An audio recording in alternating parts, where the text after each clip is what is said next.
de la Escuela de Salud Pública, integrante del Grupo Transdisciplinario para la Obesidad de Poblaciones y consejera además de la Cátedra de Agricultura Campesina y Alimentación, Lorena Rodríguez. Profesora, ¿cómo le va? Buenos días, gracias por estar con nosotros. Hola, buenos días. Muchas gracias por la invitación. Un gusto estar acá. Sí, no, gracias a usted por conversar con nosotros a esta hora de la mañana y para hablar de un tema muy importante. Vamos a hablar de soberanía alimentaria y por supuesto todas sus derivadas. Pero para entrar en tema, ¿no, profesora? Explíquenos bien qué es esto de la soberanía alimentaria. Bueno, la soberanía alimentaria tiene más de una definición, hay que decirlo, pero su definición original está propuesta por la Vía Campesina hace ya en el año 96, muchos años atrás, y a lo que hace referencia es al derecho de los pueblos a decidir qué quieren producir y obviamente que esto está en relación con qué alimentos se quieren alimentar. En el tiempo ha habido diversas adecuaciones de esta definición y, por ejemplo, Chile se ha dado una definición propia que, rescatando la definición original, además le agrega a la soberanía el concepto del rescate y protección del patrimonio cultural que significa la producción de alimentos en un país. Además, el concepto de soberanía ha estado desde sus inicios vinculado al concepto de seguridad alimentaria, del que podemos hablar también más adelante. Uh-huh. Profesora, y tomando en cuenta esta definición, que es una de las tantas que usted adelantaba que existen, ¿de qué manera este tema se aborda en Chile? ¿Qué tipo de estrategias se siguen precisamente para ir avanzando en esta materia? Bueno, yo diría que Chile tiene una tradición de soberanía alimentaria, solo que quizás no estaba tan explícita. En otros tiempos, ¿no es cierto? En el tiempo de la reforma agraria, la soberanía alimentaria era un concepto que estaba en la boca de todos. Luego fue un concepto que se aplacó porque probablemente a muchos les suena justamente a un proceso más bien reformista. Sin embargo, en este último tiempo se ha retomado el concepto a propósito del lanzamiento por parte del Ministerio de Agricultura de una estrategia de soberanía para la seguridad alimentaria. Y yo creo que quienes hemos tenido la oportunidad de escuchar al ministro de Agricultura y también a las personas que trabajan con él en este tema, se habrán dado cuenta que ha vuelto a ponerse encima de la mesa la importancia de la producción nacional, lo cual no significa desconocer la relevancia de las importaciones y exportaciones, así lo explicita esta estrategia, pero sí de reconocer que la producción nacional es importante si queremos acceder a alimentos saludables, si queremos asegurarnos de que todas las personas tengan disponibilidad y acceso a alimentos sanos y nutritivos en todo momento y en todo lugar. La pandemia puso en jaque a los sistemas alimentarios de todo el mundo, porque durante un tiempo estuvieron cortadas las conexiones entre países y por lo tanto aquellos países cuya dependencia para alimentarse dependía, perdón la redundancia, de otros países, tuvieron problemas en la disponibilidad y acceso a alimentos. Los países, en cambio, que tenían resguardada su soberanía, pudieron responder de mejor forma a la crisis alimentaria que se produjo en razón a la pandemia. Uh-huh. Profesora, ¿cuáles son los principales problemas o desafíos que enfrenta esta estrategia? Bueno, la estrategia de soberanía para la seguridad alimentaria baja, se implementa a través de un plan de acción y este plan de acción tiene un conjunto de propuestas y de acciones, de actividades. Yo diría que el gran desafío es la intersectorialidad. Cuando uno piensa que la soberanía y seguridad alimentaria está solo en manos del Ministerio de Agricultura, probablemente olvida la complejidad del sistema alimentario, que no es solo la frase del campo o del mar a la mesa, aunque también aquello, sino que todas las interrelaciones que ocurren en el proceso productivo, en las decisiones productivas, en la cultura alimentaria de un país, en cómo se organiza el sistema alimentario en términos de comercialización, de producción y también de consumo. Entonces, si usted me presiona y me dice cuál es el gran desafío, yo diría que es la intersectorialidad efectiva y la definición de políticas públicas intersectoriales que realmente aseguren que este país pueda avanzar hacia la seguridad alimentaria óptima en base a una producción nacional soberana. Ujú. Profesora, en nuestro país, pese a que este tema obviamente se está relevando por parte de las autoridades, por quienes trabajan también en este tema, sobre todo en los sectores urbanos, podríamos decir, no se come la cantidad de verduras y frutas que uno debiese esperar se consumiera. En primer lugar, ¿por qué ocurre eso? Y segundo, ¿cómo se puede revertir? Sí, bueno, esa es una pregunta muy importante porque si uno lo piensa desde la lógica de la política pública y de la salud de la población, sin duda que la variable de salida, el resultado esperado es que la población se alimente en forma saludable. ¿Por qué esto no se produce? Las razones son múltiples, pero es muy importante considerar que parte de esas razones tienen que ver con las causas más estructurales de la alimentación en nuestra población. ¿A qué me refiero con esto? A que si estamos diciendo que hay que consumir frutas, verduras, pescado, entonces tiene que haber disponibilidad de frutas, verduras y pescados, así también legumbres, por ejemplo, en todas partes del país. Y tiene que ser una disponibilidad a la cual la gente pueda acceder. Y acceder me refiero al acceso físico, pero también me refiero al acceso económico. Por otro lado, es importante también que muchos de estos productos requieren preparación para su consumo. ¿Y quiénes son las personas que preparan? Normalmente mujeres, que además tienen un conjunto de otras tareas, por lo Ujú. tanto se requiere tiempo. Por supuesto que también se requieren algunas habilidades culinarias.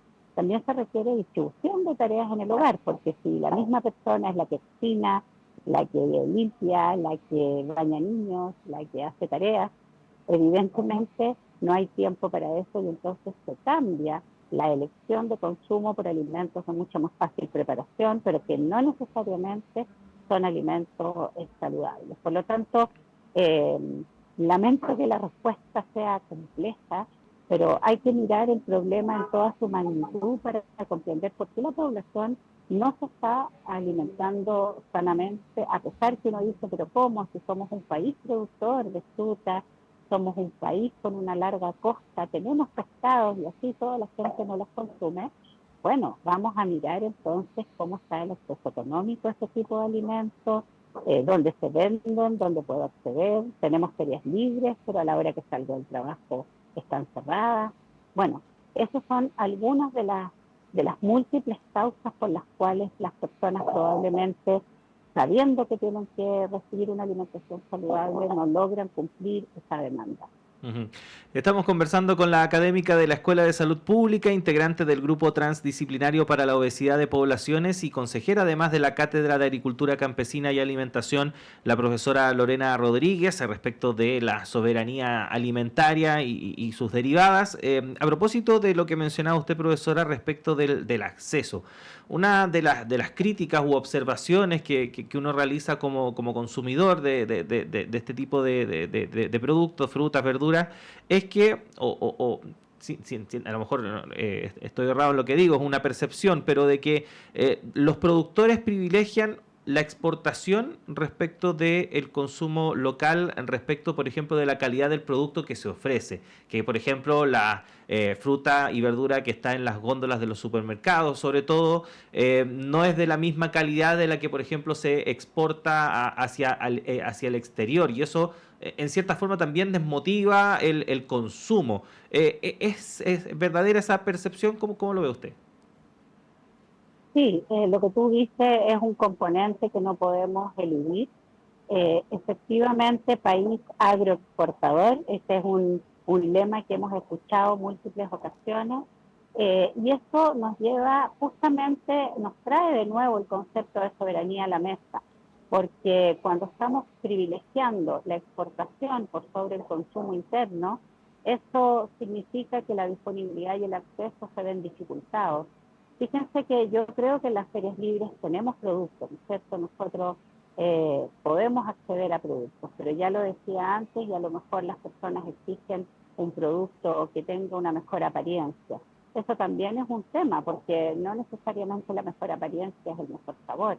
Y a veces desechamos un producto de una apariencia no tan perfecta porque pensamos que puede estar en malas condiciones. Y yo creo que eso no es así.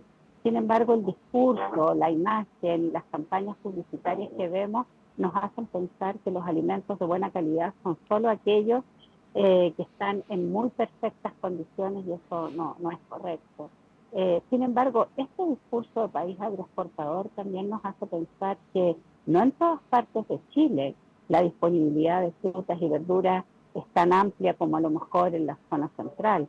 En la zona más austral, la verdad es que escasea muchas veces la fruta y verdura, y si está disponible es de un muy alto costo. Y eso también tiene que ver con política pública, tiene que ver con las decisiones de hacia dónde se va a distribuir ese alimento.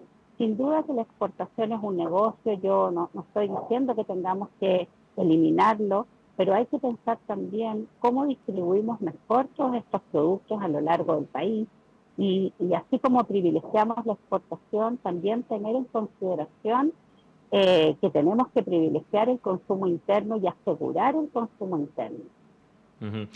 Profesora, nos queda un par de minutos, pero prefiero reservarlo para que usted misma, a modo de resumen, a lo mejor exponga algún punto que se nos haya quedado en el tintero respecto de este tema que hemos estado conversando, por cierto, que es la soberanía alimentaria. Sí, bueno, muchas gracias por esos minutos. Yo creo que es importante relevar que la soberanía y la seguridad alimentaria son conceptos que están en el día a día de nosotros, y que si a lo que aspiramos es a una población que se alimente sanamente, con una producción que sea sostenible, es decir, pensar en personas, pero también pensar en medio ambiente, eso requiere de política pública. Las decisiones individuales por supuesto que importan, pero es más fácil tomar una buena decisión, una decisión saludable, si el entorno que nos rodea favorece esa decisión. Y allí es donde el rol del Estado es un rol ineludible. Nuestra población se caracteriza por una mala alimentación, por altas cifras de obesidad, y eso no tiene que ver con que las personas no sepan lo que tienen que hacer o no lo quieran hacer, sino que tiene que ver con todas las dificultades que encuentran en su ambiente para tomar aquellas decisiones saludables. Así es que tenemos esperanza que esta estrategia de soberanía para la seguridad alimentaria se transforme en política pública que disponibilice alimentos saludables para toda la población, en todo lugar y a un precio que la gente pueda acceder. Así es que agradezco mucho la oportunidad de haber conversado de este importante tema que está en el día a día de nuestros hogares, en nuestras mesas, en nuestros platos, en la reunión familiar. La comida siempre es un tema cuando nos juntamos con amigos, con familia. Sí, por supuesto, profesora. Nosotros también encantados de haberla tenido acá en la radio. Profesora Lorena Rodríguez, académica de la Escuela de Salud Pública, integrante del Grupo Transdisciplinario para la Obesidad de Poblaciones, consejera de la Cátedra de Agricultura Campesina y Alimentación, en esta entrevista que, por cierto, es gracias a esta colaboración que hemos creado entre la Cátedra de Agricultura Campesina y Alimentación y la Radio Universidad de Chile para promover precisamente este espacio de reflexión interdisciplinaria, intersectorial sobre los sistemas alimentarios y la importancia de su transformación. Así que muchas gracias, profesora, que esté muy bien. Muchas gracias a ustedes, un gusto. Igualmente. Y por cierto, acá en Radio Universidad de Chile vamos a continuar a futuro. Ahí apareció mi amigo el fantasma en pantalla un poquito, pero era yo, no era que había desaparecido.